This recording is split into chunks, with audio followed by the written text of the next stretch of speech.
हरि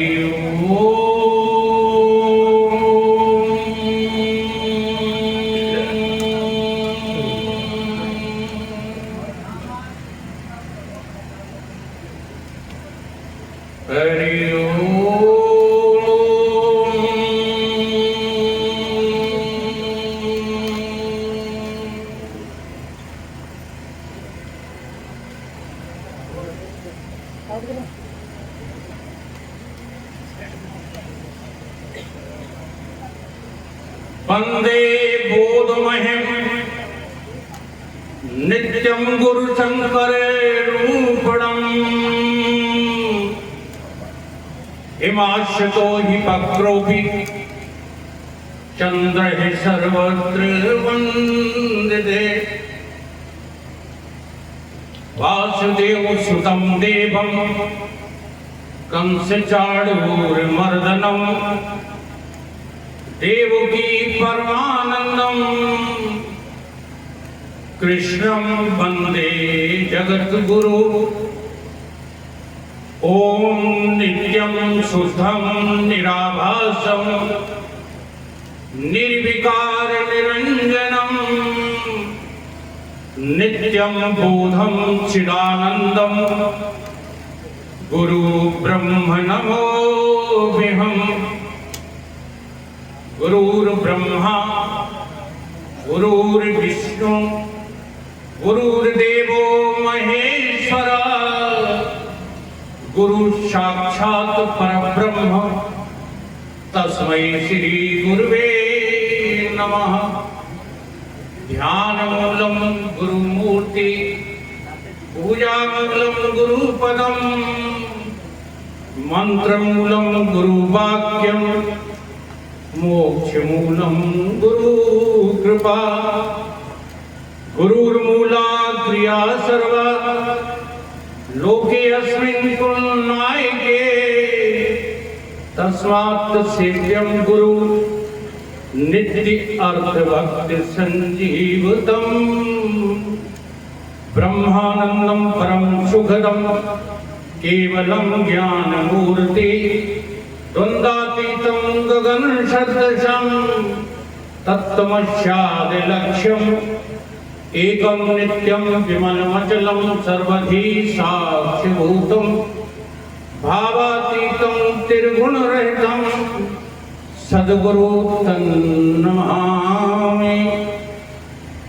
मोहनिशातं देख विषेख अखंडितमार्गे सुखधामी पूर्ण प्रकाश भयो उर्मे हिम द्वैत गयो लख एक ललामी।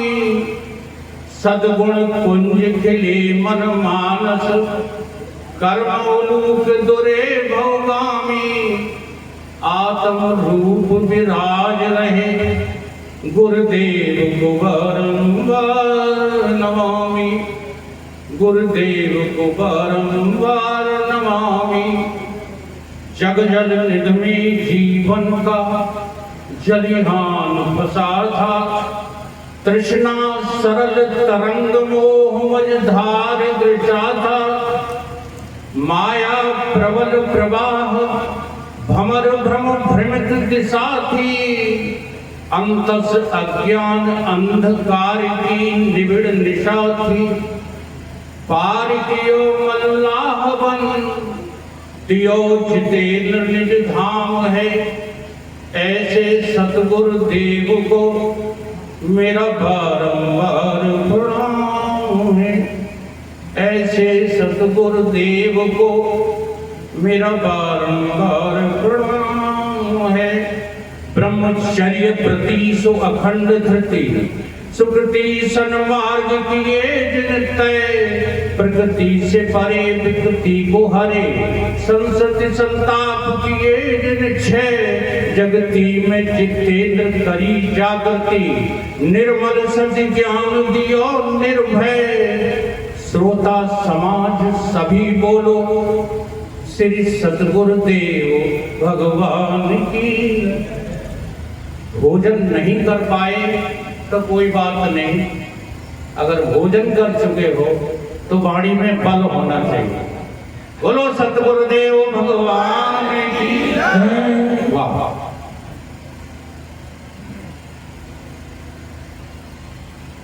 प्रातः स्मरणीय परम पूजनीय परिव्राजकाचार्य श्री सतगुरुदेव भगवान के श्री चरण कमलों में नित्य का वंदन करते हुए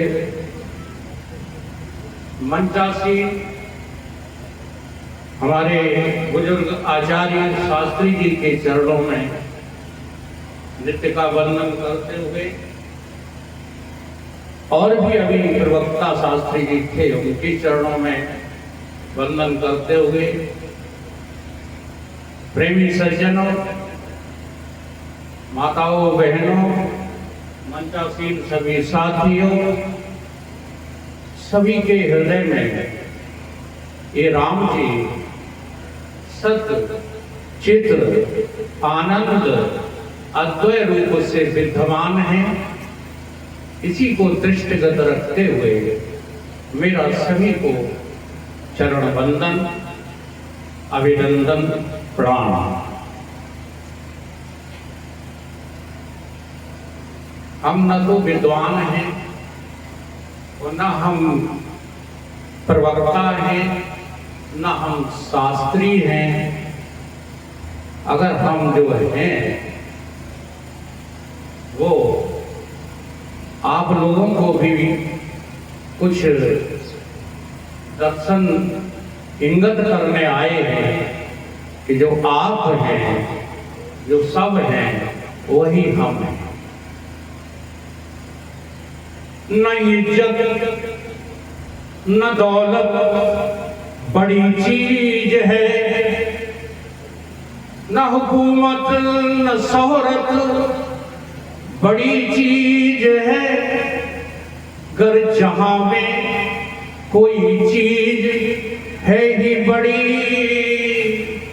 तो वो सतगुरु की सेवा, वो संतों की सेवा, वो भक्तों की सेवा बड़ी चीज है। लाख पढ़ लो किताबें न कुछ हो असर, हो न जब तक कि सतगुरु की करुणा नजर। पास बैठो तो आती है यादे खुदा, ऐसे सतगुरु की संगत बड़ी चीज है। ऐसे सतगुरु की संगत बड़ी चीज है। ये न पूछो कि खिदमत का क्या है सिला, पहले खादिम बना फिर वो मखदूम है। पहले जो शिष्य बनता है वही फिर आखिर में जाके गुरु होता है। ये न पूछो कि खिदमत का क्या है सिला, पहले खादिम बना फिर वो मखदूम है। रंग लाएगी एक न एक दिन जरूर, ऐसे सतगुरु की खिदमत बड़ी चीज है। ऐसे सतगुरु की खिदमत बड़ी चीज है। सतगुरुदेव भगवान की कृपा से हम जो संदेश समाज को देते घूम रहे हैं, वो संदेश न रामचरितमानस से अलग है, न वेदों से अलग है, न शास्त्रों से अलग है, न पुराणों से अलग है।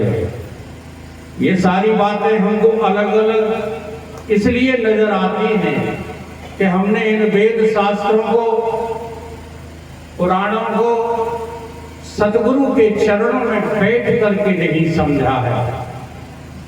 अगर हम सतगुरु के चरणों में बैठ करके समझें तो हमको एक बात समझ में आनी चाहिए कि ये जो राम कथा है, ये जो भागवत कथा है, ये जो शास्त्रों की पुराणों की कथा है, ये व्यथा क्यों बनती जा रही है?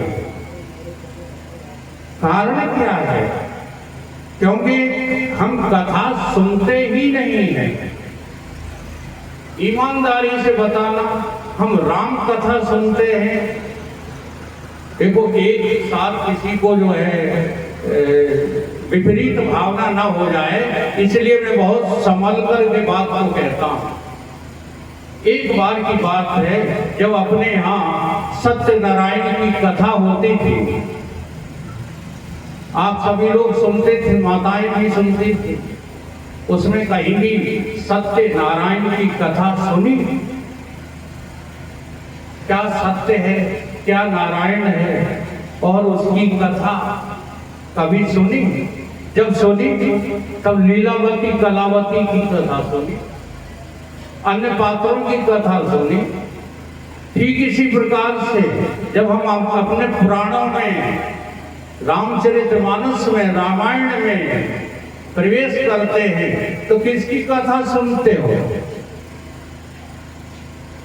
ध्यान देने वाली बातें हैं ये। हम किसी का भी खंडन नहीं करते, न किसी एक सिद्धांत का मंडन करते हैं। यहाँ सब सही है, मूल भी है सही, वृक्ष भी है सही, डालियां भी सही, पत्तियां भी सही, फिर भी आनंद के फूल फूले नहीं। तो ऐसे ऋतुपत के आने से क्या फायदा? अगर इसी जन्म में तुमने प्रभु को समझा नहीं तो तेरे नर्तन के पाने से क्या फायदा? चौपाई तो हम बोल सकते हैं, बड़े भाग्य मानुष तन पावा। समझते क्या रहते हो? बड़ा भाग्य टनाटन पावा, बड़ा भाग्य कलेक्टर पद पावा, बड़ा भाग्य। जाने किस किस को भाग्य समझते हो? क्या भगवान की प्राप्ति का प्रयोजन बना लिया? ये श्री राम जी हैं कौन? क्या केवल हम भूत कथा सुन सुन करके इस भवसागर को पार कर जाएंगे? मेरा अर्थ गलत मत समझना। राम थे, लक्ष्मण थे, भरत थे, हमें भी इनकार नहीं है, हमने भी उसी में से सार निकाला है। परंतु ये थे, उससे हमें क्या लाभ? हमको तो लाभ जब मिलेगा जब वो राम अभी अभी हमको दिखाई दे जाए। और दिखाई देने का मतलब उनकी फोटो दिखाई दे जाए, कोई काल्पनिक जो है आकृति दिखाई दे जाए। दिखाई देने का मतलब है कि जो राम हैं हम भी वही तो है, ऐसा हमें कभी समझ में आया? अगर नहीं आता है तो राम के आचरणों का पालन कैसे करोगे? बता दो। बहुत कथाएं सुनाई जाती हैं, हम विचार कभी नहीं करते।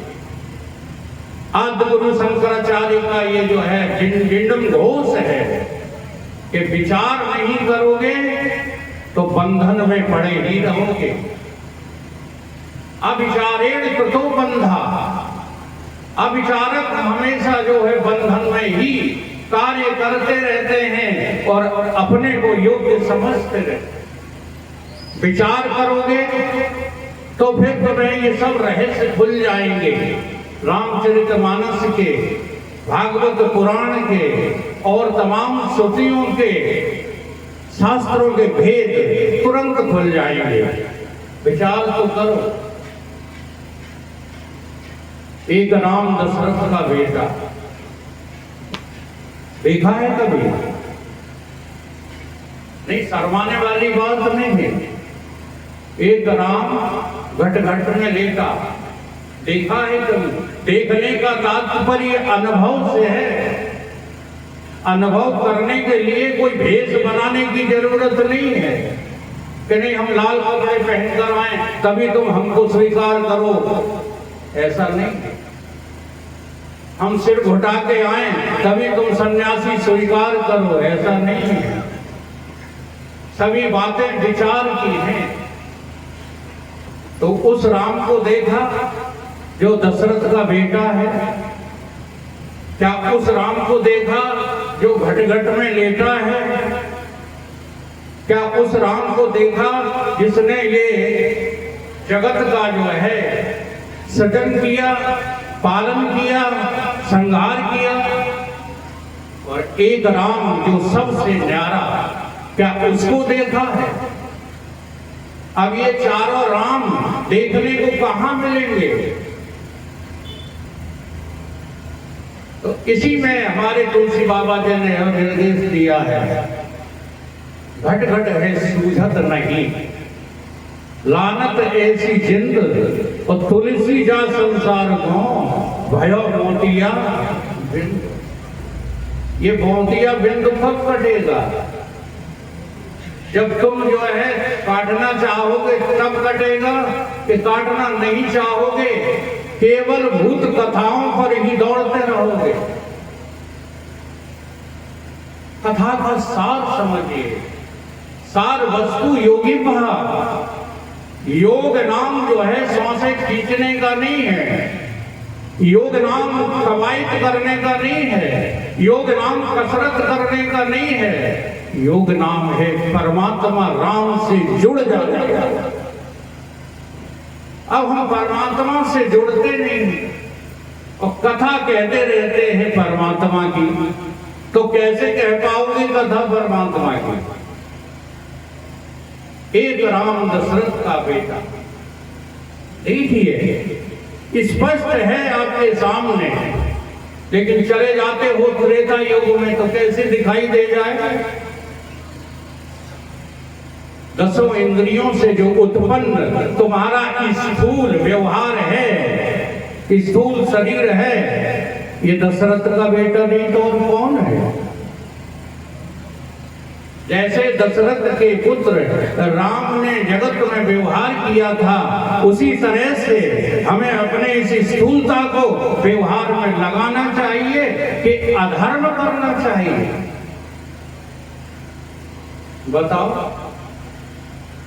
इसी में कहा है, जे श्रद्धा सम्मल रहित और नहीं संतन कर साथ, और तिनको मानस अगम अति, जिन्हें न प्रिय रखना। अगर राम प्रिय हैं तो तुम राम होकर के रहो ना, रावण होके क्यों रह रहे? रावण को आवश्यकता है लंका की, सुनहरी लंका की, और लंका का साम्राज्य बढ़ाने की। राम को कोई जरूरत ही नहीं है। तो कैसा जीवन चल रहा है? आवश्यकताएं बढ़ाने का या आवश्यकताओं को केवल उपयोग करके उनको त्यागने का? कैसा जीवन चल रहा है? अगर 10 इंद्रियों के द्वारा उत्पन्न इस स्थूल शरीर को राम से मिला लो तो तुम्हारा व्यवहार कभी गलत नहीं होगा। ये व्यवहार गलत होता ही तभी है जब तुम राम नहीं होते हो। राम कहीं युगों पहले था, उसको रटते रहे। तो व्यवहार सच्चा जानते हैं। क्यों तुम व्यवहार को सच्चा जानते हैं? ये सत्य है क्या? सत्य की परिभाषा क्या है? जो सत्य कभी मिटे नहीं, उसका नाम सत्य है। थोड़ा माइक जो है गला पकड़ रहा है, हमको पानी ये रखा मेरा पानी। ओम ओम ओम।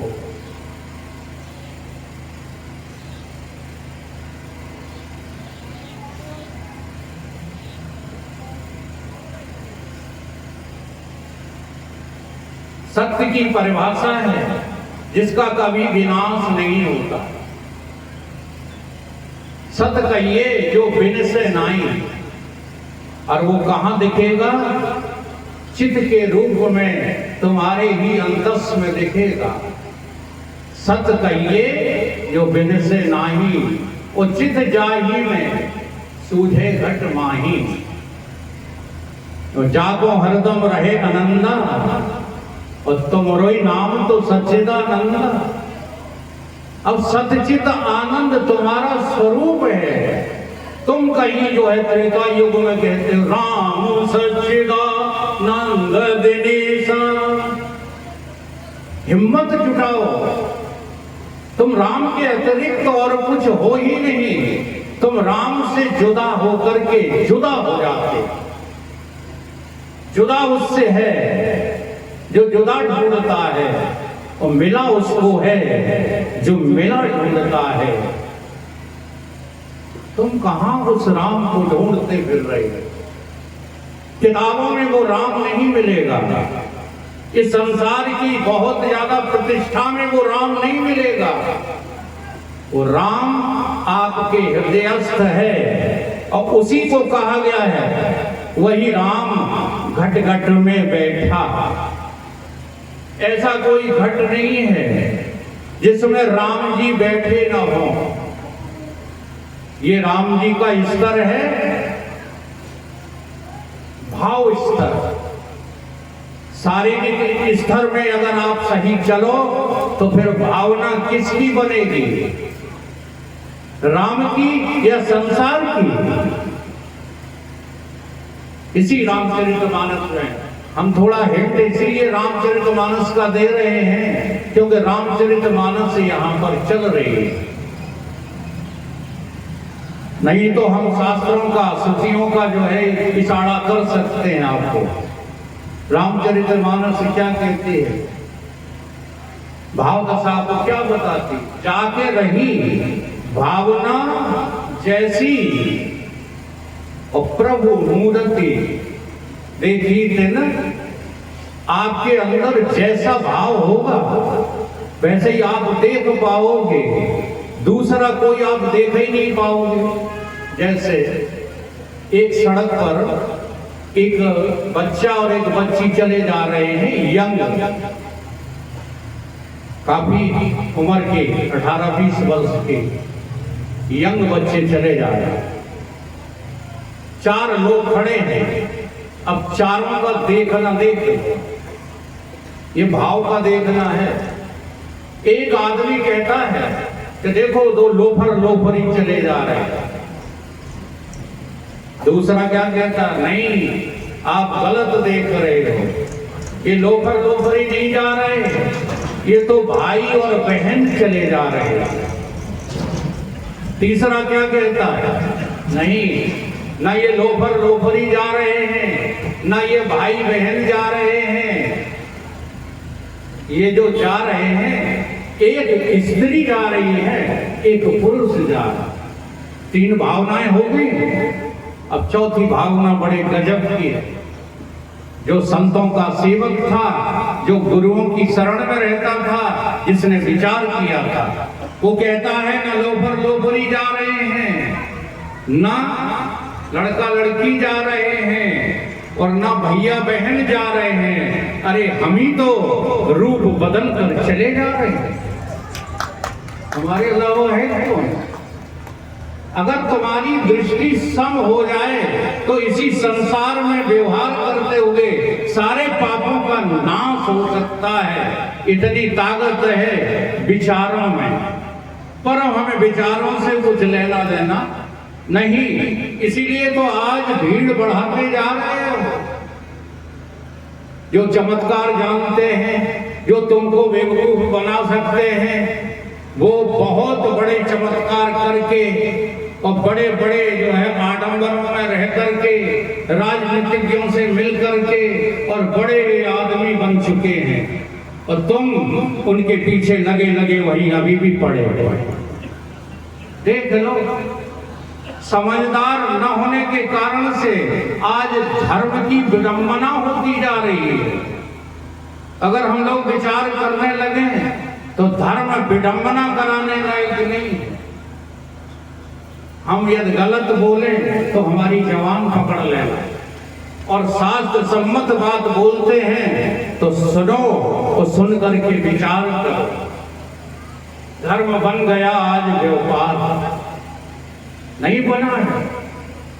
मैं इस मंच से कह रहा हूं, अगर प्रवचन करने के बाद यहाँ 3 दिन सत्संग करने के बाद किसी से 1 पैसा मांगो तो मुझे यहीं गाड़ के खोद के गाड़। ये व्यापार नहीं है, धर्म बन गया आज व्यापार। इससे सस्ता और नहीं, बिन पूंजी का रोजगार। धर्म बन गया आज व्यापार। घर से निकले भेष बना के, दम्भ किया दुनिया में जाके, भोले भक्तों से धन लेकर पाल रहे परिवार। धर्म बन गया आज व्यापार। ऊपर राम नाम का जप है, भीतर भरी कुटिल गपसप है। धर्म की ओट घृणित पापों के हो रहे अत्याचार। धर्म बन गया आज व्यापार। धर्म कोई व्यापार नहीं है, मजहब का आधार नहीं है। निज आत्मा की अनुभूति धर्म है, निज जीवन का सार। धर्म बन गया आज व्यापार। मानव हुआ अंधविश्वासी, शब्द परद में मति गति नासी। ये जो शब्द हमारे लिए बोले जाते हैं, बस हम इन्हीं शब्दों को पकड़ करके उनके भाव में डूबे रहते हैं। शब्द के भीतर प्रवेश करना हमें कोई सिखाता ही नहीं। शब्द परदी में, परदी कहते हैं ऊपर जो घूमता रहता है, और शब्द का जो गहरा अर्थ है वो उस शब्द के भीतर प्रवेश करने पर, विचार करने पर, चिंतन करने पर मिलता है। तो हम करते हैं, फुर्सत ही नहीं है। रिटायर हो गए हो, 60 वर्ष से ऊपर आयु हो गई है। हम बाल बच्चों से नहीं कह रहे हैं कि तुम घर की आसक्ति छोड़ दो, लेकिन जो 60 हो चुके हैं हम जैसे, अब उन्हें घर की आसक्ति से क्या लेना देना। प्रथमा न अर्जते विद्या, द्वितीय न अर्जते धनम, तृतीय न अर्जते पुण्यम, चतुर्थम किम करोति।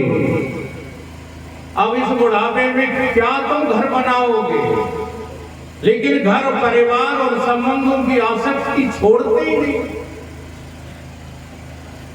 क्या रोटी खा लेने का नाम आसक्ति है? क्या कपड़े पहन लेने का नाम आसक्ति है? क्या दैनिक नैमित्तिक कर्म कर लेने का नाम आसक्ति है? ये आसक्ति नहीं है। ये कर्म तो भगवान ने गीता में कह दिया, बंद हो ही नहीं सकते। आसक्ति है केवल ये कहना कि मैं मकान बनवा के रहूंगा, मैं बच्चों को ठीक करके रहूंगा। ये आसक्ति है। प्रकृति क्रियामाणान गुण कर्म सर्वस्य, अहंकार विमूढ़ात्मा कर्ता अहम इति मन्यते। मैं कर्ता बन जाता हूं, ये आसक्ति है। शरीर के द्वारा किया गया कोई कर्म आसक्ति नहीं होता। केवल हमारे भाव जब उसमें अपनी ममता को चिपका लेते हैं, उसका नाम आसक्ति है। और उसी में लगे पड़े हो तो अभी राम को खोज रहे हो, नहीं खोज रहे। राम की खोज कोई करता ही नहीं है।